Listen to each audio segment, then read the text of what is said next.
Bonjour à tous et à toutes, je suis content de vous retrouver. Aujourd'hui, on parle de douleur, on parle d'articulation. Vous le savez, les conseils que je vous donne ne remplacent pas ceux d'un professionnel de la santé. Je vous invite à en consulter un. Vous allez trouver plusieurs des conseils, des exercices que je vous donne aujourd'hui dans mon livre Plus jamais malade, mon approche globale pour un corps en santé, et on fera aussi des allusions à mon roman Corps étranger, publié aux éditions Stankey. J'ai entendu parler du syndrome d'Ehlers-Danlos. Pourquoi est-ce que ça passe souvent inaperçu? Est-ce que vous connaissez le syndrome d'Ehlers-Danlos? Est-ce que vous avez déjà entendu parler de ce syndrome-là, qui n'est pas ultra fréquent? Il n'y a pas une personne sur deux qui ont ce syndrome-là, mais qui est quand même quelque chose qu'on voit. C'est assez rare des physiothérapeutes qui n'ont jamais eu de patients qui avaient ce syndrome-là. Et j'ai probablement déjà eu des patients qui avaient ce syndrome-là qui n'avaient pas été diagnostiqués aussi. Je vous le présente. C'est un syndrome qui est associé, entre autres, à la laxité ligamentaire ou l'hyperlaxité ligamentaire ou l'hypermobilité des ligaments. Ce syndrome d'Ehlers-Danlos regroupe, on va parfois parler de SED, regroupe des troubles du tissu conjonctif qui peuvent affecter notamment les articulations, les ligaments, la peau, donc tout ce qui comporte du tissu conjonctif, les organes, certains organes parfois, et parfois les vaisseaux sanguins. Moi, je suis physiothérapeute ici au Québec, kinésithérapeute en France. On travaille en physio et en kiné sur les problèmes notamment musculo-squelettiques, respiratoires, vasculaires. On n'est pas des médecins, on n'est pas des infirmières, mais on va être interpellé à intervenir. On va intervenir dans ces cas-là, par exemple, même au niveau vasculaire. La capacité cardiovasculaire, elle est importante aussi lorsqu'on veut rééduquer des muscles. Donc, c'est un syndrome qui interpelle aussi nos compétences. Et lorsqu'on est atteint du syndrome ou ce qu'on vit avec le syndrome d'Ehlers-Danlos, c'est peut-être intéressant que ça soit diagnostiqué, d'avoir une stratégie thérapeutique et qu'on comprenne aussi ce qui se passe avec notre corps qui réagit peut-être pas comme le corps de tout le monde. Et ce syndrome passe souvent inaperçu parce que ces signes sont parfois discrets, parfois banalisés, parfois ça peut être des douleurs, des entorses à la cheville qui sont récurrentes, parfois ça peut être des blessures au genou qui sont récurrentes, parfois on va être en surpoids, on va nous dire ben, c'est à cause de votre surpoids, de votre obésité, parfois on sera pas tout à fait jeune, on nous dira que c'est à cause de l'âge, parfois on nous dira que c'est à cause de la sédentarité. Bon, donc parfois, on va banaliser et ces signes sont discrets, oui, et c'est souvent causé par de l'hypermobilité articulaire, des douleurs diffuses, des entorses aux chevilles et ailleurs à répétition, ça peut être au poignet aussi, ça peut être des douleurs aux épaules à répétition. Et lorsqu'on traite un patient en physiothérapie, qui a eu des douleurs récurrentes, ça allume quand même une petite lumière rouge et on se dit, bon, comment se fait-il qu'il y a des douleurs, des problèmes qui sont récurrents? Pourquoi? Par exemple, l'entorse à la cheville, c'est la blessure qui a un taux de récidive très élevé. Donc, chez tout le monde qui a eu une entorse, bien, la récidive, elle est élevée. Lorsqu'on en a vraiment souvent, et peut-être aussi des problèmes de poignet récidivants, là, on veut vraiment réfléchir. On veut vraiment chercher, est-ce qu'il n'y a pas un autre problème de santé qu'une simple entorse à la cheville?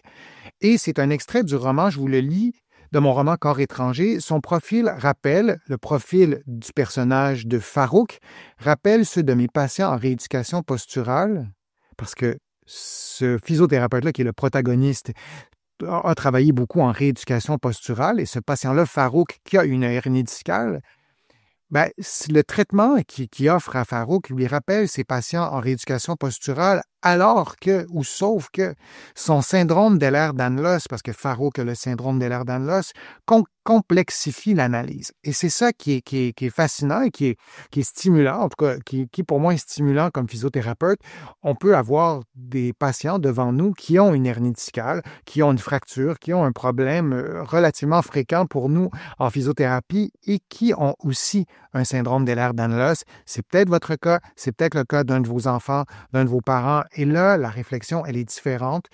L'analyse, le plan de traitement va être souvent complètement différent et nos yeux, nous, comme intervenants, se poseront à des endroits très spécifiques pour qu'on comprenne ce qui se passe et qu'on essaie d'aider la personne qui est aux prises. Par exemple, avec des douleurs chroniques, ça arrive souvent chez les personnes qui ont ce syndrome. Et les symptômes sont parfois attribués, comme je le disais, à un autre problème, comme de l'anxiété. On le sort souvent pour les femmes, si on va dire, bon, vous êtes nerveuse, peut-être que vous êtes tendue, peut-être que vous ne dormez pas bien, c'est peut-être pour ça que vous vous blessez. Bon, que ce soit l'anxiété, que ce soit le manque de tonus, la sédentarité, on va dire que la personne a une mauvaise posture. Le diagnostic, lorsqu'on interprète le problème à ce que je viens d'énumérer, ben, le diagnostic se voit ainsi retardé. Et ce n'est pas une bonne idée, lorsqu'on a un syndrome d'Ehlers-Danlos, de ne pas en prendre compte.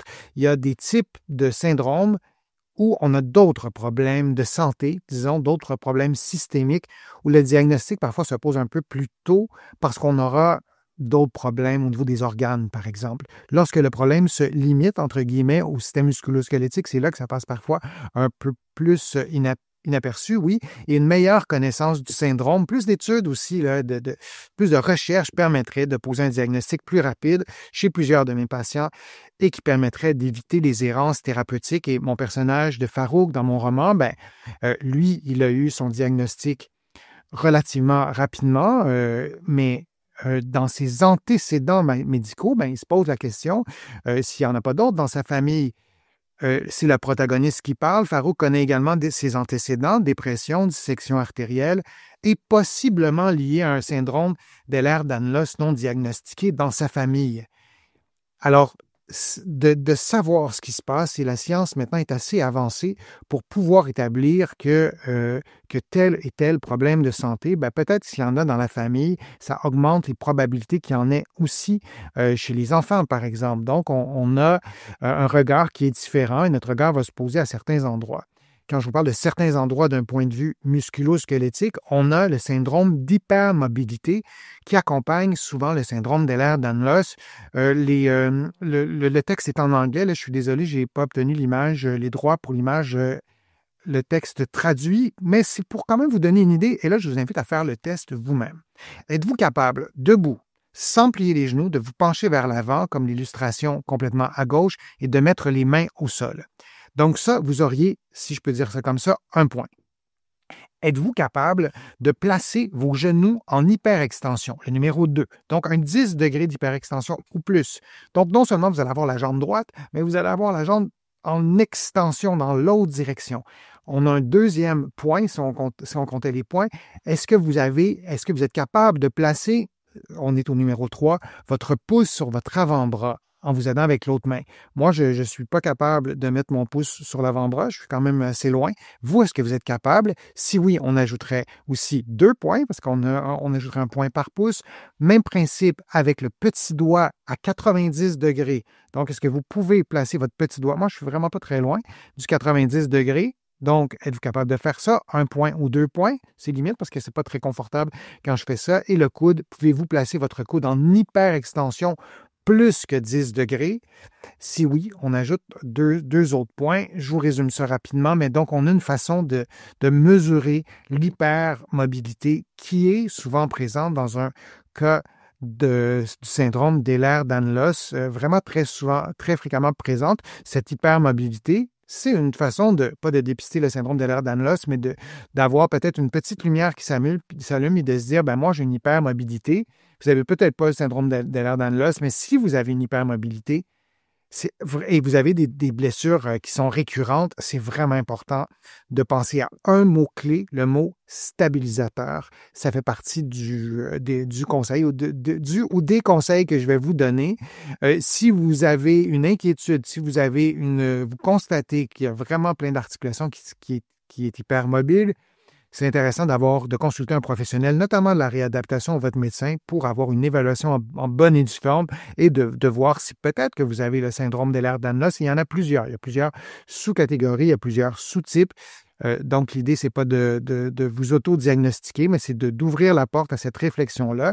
Alors, si on a une hypermobilité, en présence ou non du syndrome d'Ehlers-Danlos, on veut renforcer, j'aurais pu mettre renforcer entre guillemets, les muscles en douceur pour mieux stabiliser les articulations sans les surmener. Le contrôle du mouvement prime sur la performance. Vous pouvez être un athlète et un athlète qui se blesse peut-être souvent et ne pas bien stabiliser certaines régions de votre corps dans certains mouvements. Vous pouvez ne pas être un ou une athlète et certaines régions plusieurs régions de votre corps manquent peut-être de stabilité. Si je vous illustre un peu la stabilité avec mes vertèbres ici, on a le disque intervertébral qui est là, ben, on aura trop je vais essayer de vous le montrer, trop de petits mouvements, de micro-mouvements qu'on ne veut pas avoir lorsque vous faites certains mouvements. On a des muscles qui viennent stabiliser tout ça, on a des abdominaux, on a des petits muscles du dos, on a d'autres muscles qui viennent se contracter efficacement, souvent modestement, mais en coordination, en co-contraction, ce qui fait que ces micro-mouvements indésirables, on ne les aura pas parce que ces micro-mouvements-là peuvent faire en sorte que vous vous blessez. Si c'est sur une cheville, ben vous pourriez vous blesser. Si c'est sur un poignet, lorsque vous faites un sport, vous avez à faire une mise en charge sur la main, même chose, vous pourriez vous blesser. Et il y en a plusieurs. Muscles, c'est vraiment très complexe et en même temps, c'est des beaux défis, ces exercices de stabilisation, cette rééducation en stabilisation. C'est quand même assez stimulant à faire. Moi, j'aime bien faire des exercices de stabilité, même dans mon entraînement. Autre conseil, vous évitez les gestes extrêmes ou répétitifs qui sollicitent trop les tissus fragiles. Mieux vaut miser sur la régularité et la précision. Je ne vous dis pas de ne pas faire ces gestes-là. Si vous faites un service au tennis, c'est un mouvement de fin d'amplitude. On ne va pas garder les mains devant soi. Et il y a une série de mouvements comme ça qu'on va faire en fin d'amplitude. Si vous lavez un plafond, vous allez faire des mouvements de fin d'amplitude. Si vous êtes debout et vous avez cette hypermobilité, et vous pouvez l'observer chez des enfants aussi, certaines personnes vont placer leurs genoux en hyperextension et vont en quelque sorte s'appuyer dans leurs articulations, les genoux en hyperextension. Et c'est un peu comme si vous placiez votre doigt en hyperextension comme ça, toute la journée. Je caricature un peu, mais il y a un peu de ça. Et donc, on va mettre sous tension les ligaments qui sont déjà fragiles. C'est pas ce qu'on souhaite. On veut que les muscles stabilisent bien et on veut éviter les fins de mouvement extrêmes. Et les mouvements extrêmes faits dans ces fins de mouvement-là, donc éviter au départ. Sinon, on veut les rééduquer. Là, je vous parle vraiment si vous avez une hypermobilité et encore plus si vous avez des douleurs. Consulter un professionnel de la réadaptation, un physiothérapeute ici au Québec ou un kinésithérapeute en France et dans plein d'autres pays de la francophonie. On va être prudent, donc avec les mouvements de fin d'amplitude, particulièrement lorsqu'ils sont faits très rapidement. On veut éviter de s'appuyer dans les articulations, comme je vous le disais, durant l'activité physique ou les positions prolongées. La plus longue des positions prolongées, c'est laquelle? C'est probablement, là, il y aurait peut-être des ex-aequos selon votre rythme de vie, votre style de vie, mais il y a la position de sommeil. Donc, si vous avez une hypermobilité, votre matelas n'est pas adéquat, votre oreiller n'est pas adéquat et vous dormez, disons, sur le ventre parce que vous avez toujours été habitué à dormir sur le ventre et par habitude, vous ne pouvez pas dormir autrement et vous êtes sur le ventre, bien, vos vertèbres du dos sont peut-être en hyperextension. Et si vous êtes hypermobile, vous allez être encore plus en hyperextension que quelqu'un qui n'est pas hypermobile et ça peut causer du stress, notamment sur vos ligaments et à d'autres articulations. Donc, on veut éviter de s'appuyer dans les articulations. Pour la position de sommeil, on va éviter de dormir sur le ventre, on dormira sur le côté. On peut placer un coussin aussi. Si on n'est vraiment pas capable de dormir autrement que sur le ventre et on est hypermobile, on pourrait peut-être placer un coussin sous l'abdomen, peut-être que ça nous aidera à être moins en hyperextension. Il y a des stratégies de contournement. Là. Le but de mes contenus d'aujourd'hui, c'est pas de vous en numérer 300, mais je vous en donne un et surtout d'éveiller un peu la réflexion sur ces fins de mouvement. On ne veut pas s'appuyer, comme je le disais, dans les articulations. Je vous montre un autre exemple qui est très concret. Si vous faites la position de la planche, et là, on pourrait prendre plein d'autres exercices, plein d'autres activités de la vie quotidienne aussi. On ne veut pas s'appuyer dans les articulations, alors on pose notre regard sur nos coudes. On ne veut pas que les coudes soient en hyperextension. Moi, je n'ai pas d'hyperextension, je ne peux pas vous le montrer, mais on veut que le coude soit... Si vous n'êtes pas certain si votre coude est en hyperextension, moi, je vous dirais, pliez-le très légèrement. Juste un petit peu de flexion, alors vous serez certain que votre coude n'est pas en hyperextension et quelqu'un qui vous regarde remarquera peut-être même pas que vous êtes en hyperextension, que vous êtes que vous avez quelques degrés de flexion. L'autre endroit où on pose le regard, ce sont les genoux. On ne veut pas avoir le genou ou les genoux en hyperextension. Cette dame qui fait l'exercice a les genoux en position droite, je ne connais pas sa mobilité, peut-être en très, très, très légère flexion. Et les épaules, je n'ai pas mis de cercle, vous avez les épaules, lorsque vous êtes dans la position de la planche, on ne veut pas avoir les épaules, je ne sais pas si vous allez être capable de voir, mais arrondies comme ça. On veut les épaules positionnées normalement. Alors ça, c'est 2 ou 3 endroits à surveiller lorsque vous faites cet exercice-là. Mais si vous avez les coudes en appui sur quelque chose, on ne veut pas constamment être en hyperextension. Lorsque vous êtes debout, on ne veut pas être constamment en hyperextension des genoux. Et lorsqu'on a une hypermobilité, souvent, elle est là depuis toujours. Et cette hyperextension des genoux, si c'est votre cas, allez chercher vos vieilles photos quand vous étiez enfant et observez vos genoux pour voir si ça faisait la même chose. Et il y a des fortes chances, si vous avez une photo prise de profil debout, là, l'été, vous pourrez peut-être le constater. Je vous montre un exercice de stabilité qui n'est pas si simple à faire. Vous allez l'adapter à vos capacités physiques. Vous allez en trouver tout plein sur ma chaîne, des exercices de stabilité. Vous prenez la position du 4 pattes, comme vous voyez en ce moment, et vous levez les genoux. Vous pourriez juste garder la position 4 pattes, genoux levés. Déjà, ça force au niveau des abdominaux. Et vous fléchissez très légèrement vos coudes. On ne veut pas de coudes en hyperextension.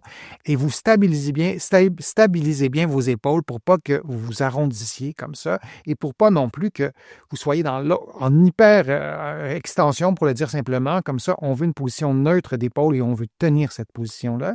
Et si votre endurance, votre force physique le permet, vous allez faire un mouvement d'extension du membre inférieur et ça va stimuler vos stabilisateurs. Je vous le disais, le mot-clé, un des mots-clés, c'est la stabilisation. C'est fascinant lorsqu'on entre dans cet univers de la stabilisation des différentes articulations. On va parfois employer le mot gainage. Vous allez trouver plusieurs vidéos sur ma chaîne, des exercices de gainage. Bernadette de Gasquet a écrit un livre aussi sur le gainage. Vous allez le trouver partout dans la francophonie. Vous allez avoir différents exercices de gainage pour les poignets, par exemple. Donc, quand on est très, très mobile, quand on est hyper mobile, c'est vraiment intéressant d'adopter ce mot-là du gainage. Et donc, si vous n'aviez jamais entendu parler du syndrome d'Ehlers-Danlos, maintenant vous en avez entendu parler et vous avez aussi entendu parler du syndrome d'hypermobilité et le mot stabilité. C'est votre nouveau mot que vous devriez chérir pour prendre soin de vos articulations. Je vous remercie de votre présence, je vous remercie de vos questions. C'est toujours vraiment un grand plaisir de vous présenter ces contenus. Vous allez trouver beaucoup d'informations sur mon site web, le www.denisfortier.ca. Vous pouvez vous abonner gratuitement à l'infolettre. Vous allez trouver aussi beaucoup d'informations dans mes livres, notamment Plus jamais malade, mon approche globale pour un corps en santé. Vous allez aussi trouver tous mes livres, en fait, dans les librairies ici au Québec, au Canada, en librairie, mais aussi sur le web. Et vous allez trouver plusieurs de mes livres aussi en France et de l'autre côté de l'Atlantique, notamment mon livre Corps étranger, qui est un roman publié aux éditions Stanquet. Merci de votre intérêt. Merci de vos contributions. Sans elles, vous le savez, je ne pourrais pas vous présenter autant de nouveaux contenus. Je suis Denis Fortier. Je vous dis à une prochaine fois. À bientôt.